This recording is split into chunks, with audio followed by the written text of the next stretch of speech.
Future of one of Dane County's longtime venues up for discussion, and community members had a chance to give their input on its future tonight.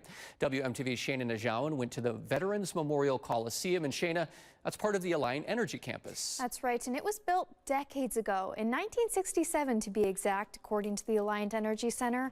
And community leaders say a renovation is long overdue. This afternoon, Dane County Executive Melissa Agard hosted a walkthrough alongside Alliant Energy Center Director Kevin Scheibler.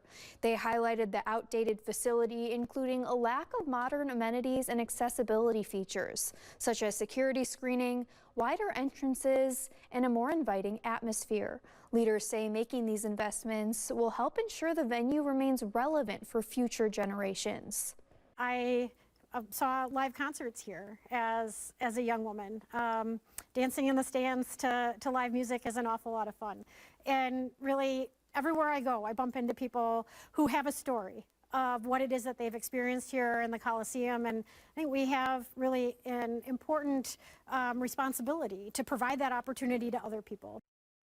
Agard says they have launched a request for proposal process to explore public-private partnerships in order to fund the project. Live in the studio, Shayna Najawan, WMTV 15 News.